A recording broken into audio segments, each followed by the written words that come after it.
In this video, I am discussing how to earn more as a video editor. Because getting paid for your video editing services is great. But if you want to start earning a sustainable income with your video editing, you're going to need to start setting your rate up for success when bringing on clients. Now, if we haven't met yet, I am Colleen and I'm your video editing mentor. And in this channel, I help you to get a video editing job and to get paid doing what you love. So for more tips on that, be sure to hit subscribe with the bell so you do not miss a thing.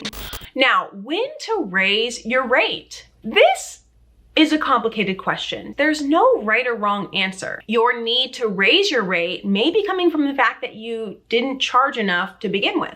And to that I say, join the club. If that's the case, it's not really the client's fault, and I wouldn't recommend raising your rate until about 6 months to a year of working with them. Speaking of which, consider that at a normal job, at least in America, you can expect a raise every year or so. So it's not the worst way of thinking for freelance as well. There, of course, is more at stake as a freelancer, so take with that what you will. But if you're in a long-term relationship with a client, especially if you want to keep that long-term relationship going, I would just wait at least 6 months before jumping onto expecting a raise. Because after working with a client for 6 months to a year, your value has increased exponentially with them in terms of how you work together, your relationship as far as communication, you understanding how their videos need to be edited. So you are a lot less replaceable if you're working for them for a little while before you ask for that raise. There's definitely a fine line and a big gray area when it comes to making sure your client is happy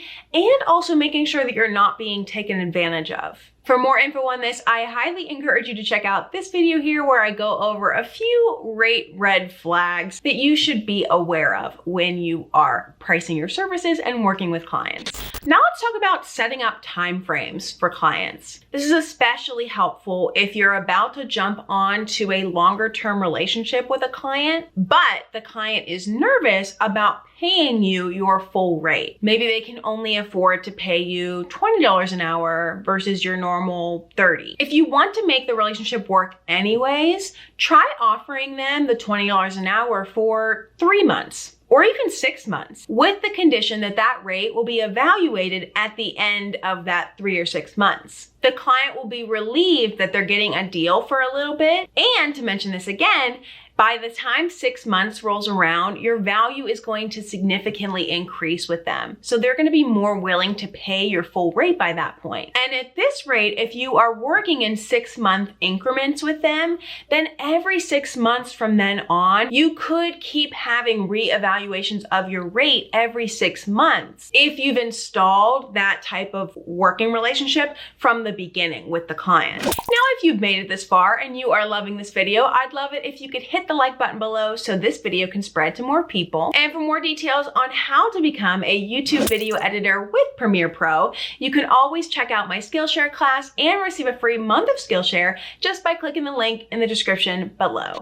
Now let's talk about packaging your services. A great way to make yourself look really professional while also increasing your income is to consider packaging your services. Now this is a combination of utilizing a flat rate system while also understanding your value when it comes to your hourly rate and working out a price that the client can easily process. Maybe the client is looking for a YouTube video editor and they are interested in hearing your package rates, but you don't have any package rates. Well, we can fix this pretty quickly. How long do you think a YouTube video will take you, depending on the description that they gave you of what they're looking for? Will it take you 3 hours? Will it take you 7 hours? Maybe at first glance, when you're first starting, it will take you 5 hours, but you think that you can get it down to 4 or even 3 hours after doing them over and over again. Now, let's say your normal rate is $30 an hour and they want 1 video a week. Okay, so that's 5 hours per week. That's $150 per week, or $600 a month, or $1,200 a month if they want 2 videos a week. So even if you wanted to quote them 2 options, depending on what they're looking for, for. You could quote them a 1 video a week package and a 2 video a week package, $600 or $1,200 a month you could be making if you package your services like this. From my experience, packaging your services takes a lot of confidence. You have to be able to estimate how long a project is going to take you. You have to be able to correctly estimate